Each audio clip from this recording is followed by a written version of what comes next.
बिहारी लाल की जय। बोलिए मोर मुकुट बंसी वाले की जय। बोलिए सांवरे सरकार की जय। बोलिए लखदाता की जय। जय जय श्री राधे। जय जय श्री राधे।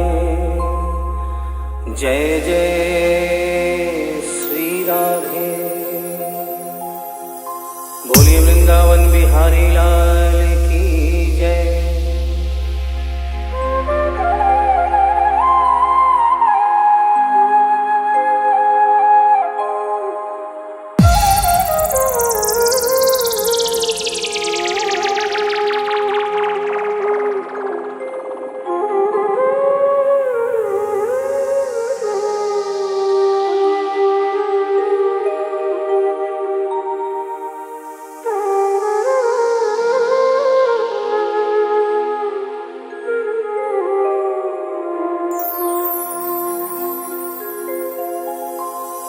ये भजन जो मैं गाने जा रहा हूँ, ये कोई भजन नहीं है, ये एक सच्ची घटना है। गीता प्रेस गोरखपुर से एक पत्रिका निकलती है कल्याण, जिसके अंदर ये दिल्ली का वाकया छपा था। इसे आदरणीय जयशंकर जी चौधरी ने भजन का रूप दिया है। एक ऐसी औरत जो बचपन से वृंदावन धाम जाती थी। समय अपने रफ्तार से चलता रहता है। समय गुजरता गया, वो बड़ी हो गई, विवाह के योग्य हो गई, उसका विवाह हो गया, लेकिन वृंदावन धाम जाना नहीं छोड़ा। थोड़े दिनों के बाद प्रभु की कृपा से बाल बच्चे हो गए, लेकिन वृंदावन धाम जाना नहीं छोड़ा। समय गुजरता गया, बच्चों की भी शादी हो गई, लेकिन वृंदावन धाम जाना नहीं छोड़ा। नाती पोते हो गए, लेकिन वृंदावन धाम जाना नहीं छोड़ा। लेकिन कहते हैं कि बुढ़ापा एक ऐसा कड़वा सच है जिसे हर इंसान को स्वीकार करना पड़ता है। उस औरत ने जब ये देखा कि अब शरीर साथ नहीं देता,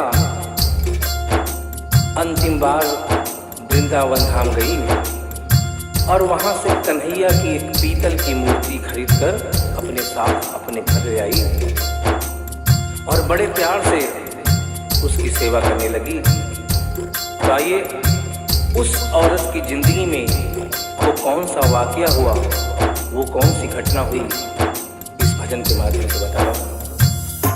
भगत के वश में है भगवान, भगत के वश में है भगवान, भगत के वश में है भगवान, भगत के वश में है भगवान।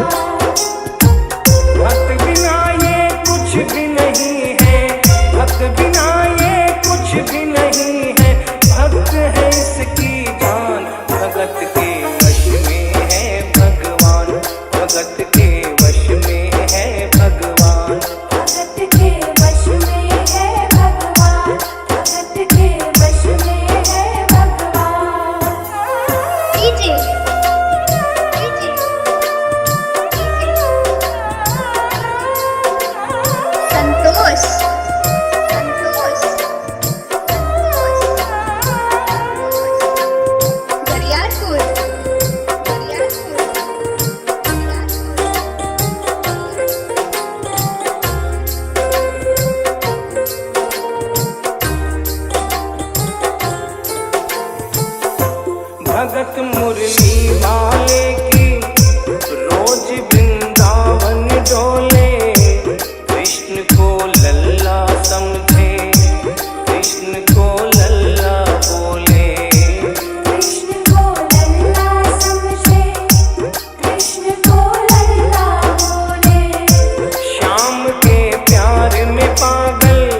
चलता रहता है। थोड़े दिनों के बाद घर में जन्माष्टमी का त्योहार आया। उस दिन संजोगवश उस औरत की तबीयत बहुत ज़्यादा खराब थी। वो अपने बिस्तर से उठ भी नहीं पा रही थी। उसने अपनी बहू को आवाज़ देकर कहा कि बेटा, आज जन्माष्टमी है, आज जन्माष्टमी है। आज मेरे कन्हैया को नहला धुलाकर, उसे चंदन का लेप लगाकर, उसे सुंदर वस्त्र पहनाकर पालने में बिठा दो। बहू जो कि एक जरूरी काम कर रही थी कंप्यूटर पे, उसने कहा कि माँ अभी थोड़ा वक्त लगेगा, अभी मैं एक बहुत जरूरी काम कर रही हूँ। जब 2-3 घंटे के बाद ये काम खत्म हो जाएगा तब तेरा जो काम है वो होगा। उस औरत ने कहा कि भाई, मेरे घर में हमेशा से सबसे पहला काम मेरे कन्हैया का, मेरे लल्ला का होता हुआ आया है, और आज भी सबसे पहला काम मेरे कन्हैया का होगा। ये काम करने के बाद तुम और कोई भी काम करो, मैं तुम्हें मना नहीं करूंगी। बहू को थोड़ा गुस्सा आ गया। उसने गुस्से में आकर, झुंझलाकर झटके से कन्हैया की मूर्ति को उठाया।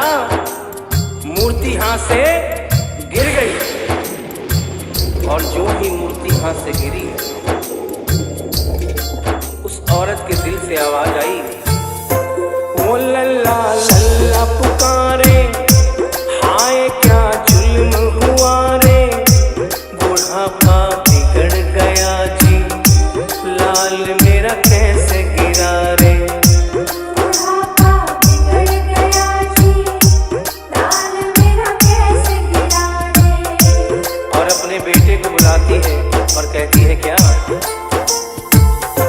जाओ डॉक्टर को लाओ, लाल का हाल दिखाओ, अगर इसको कुछ हो गया मुझे भी मार गिराओ। अगर इसको कुछ हो गया मुझे भी मार गिराओ। रोते रोते पागल हो गई, रोते रोते पागल हो गई, घर वाले परेशान, भगत के वश में है भगवान, भगत के वश में है भगवान। भगत के वश में है भगवान, भगत के वश में है भगवान। उसके बेटे ने लाख समझाने की चेष्टा की कि माँ, ये पीतल की मूर्ति है, माँ ये पीतल की मूर्ति है, इसे गिरने से कोई चोट नहीं लगती। लेकिन वो एक ही रटन लगा के रखी थी कि किसी डॉक्टर को बुलाओ और मेरे कन्हैया को दिखाओ। हल्ला गुल्ला सुनकर पड़ोसी जमा हो गए। पड़ोसियों ने पूछा, भाई क्या बात है? लड़के ने कहा कि मेरी माँ पागल हो गई है, मेरी माँ पागल हो गई है। अरे पीतल की मूर्ति जमीन पे गिरी है तो कहती है कि डॉक्टर को बुलाओ। उन्हीं पड़ोसियों में एक बुजुर्ग आदमी थे। उन्होंने उसके बेटे को एक तरफ बुलाया और कहा कि बेटा क्यों झमेला करता है? अरे मोहल्ले में इतने सारे डॉक्टर हैं, किसी को बुला के ले आ, वो आके देख लेगा और कह देगा तेरा लल्ला ठीक है, तेरी माँ शांत हो जाएगी। लड़के के भी समझ में बात आ गई। मोहल्ले में गया, बहुत से डॉक्टरों की मिन्नत की, लेकिन कोई भी डॉक्टर ये केस लेने को तैयार नहीं हुआ। बड़े मुश्किल से एक डॉक्टर को राजी किया और कहा कि डॉक्टर साहब, मैं आपको दुगनी तिगुनी फीस दूंगा, सिर्फ एक बार मेरे घर चल चलो और मेरी माँ से सिर्फ इतना कह देना कि तेरा लल्ला ठीक है।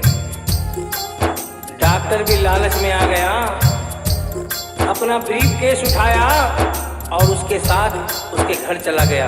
और क्या हुआ? नबज को टटोल के बोले, ये तेरा लाल सही है, कसम खा कर कहता हूँ कोई तकलीफ नहीं है।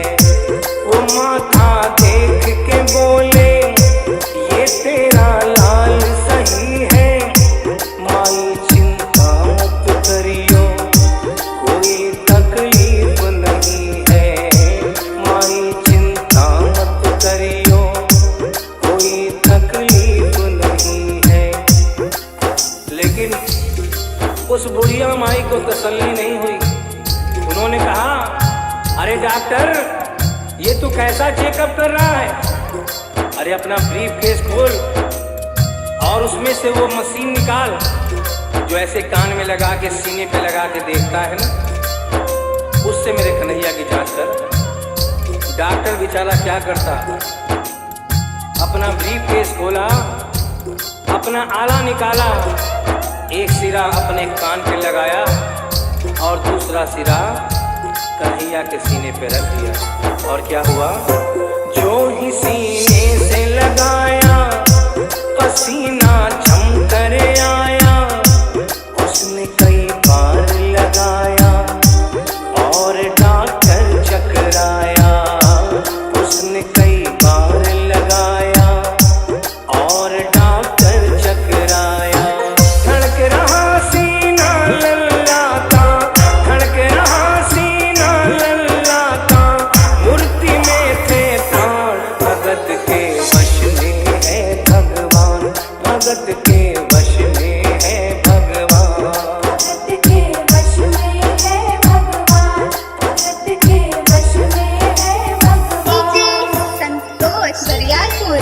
और डॉक्टर ने जब ये नजारा देखा, उसका माथा घूम गया। इतने दिनों तक जो साइंस की पढ़ाई की थी, वो सारी की सारी धरी रह गई। अपना ब्रीफ केस, अपना आला वहीं छोड़ के जाने लगा। बुढ़िया माई ने आवाज दिया, अरे डॉक्टर, अरे कहाँ जा रहा है? अरे अपना ब्रीफ केस तो लेता जा। तो डॉक्टर ने उस औरत को जवाब दिया, सुनिएगा क्या कहा। देख तेरे लाल की माया, बड़ा घबरा रहा हूँ, जहाँ से तू लल्ला लाई वहीं पे जा रहा हूँ। जहाँ से तू लल्ला लाई वहीं पे जा रहा हूँ। लाल तेरा जुग जुग जिए, बड़ा एहसान किया है, आज से सारा जीवन उसी के नाम किया है। आज से सारा जीवन उसी के नाम किया है। और उस डॉक्टर ने उस बुढ़िया के बेटे को बुलाया और कहा, बनवारी तेरी माँ नहीं पागल, बनवारी तेरी माँ नहीं पागल, पागल सारा जहान, भगत के वश में है भगवान, भगत के वश में है भगवान।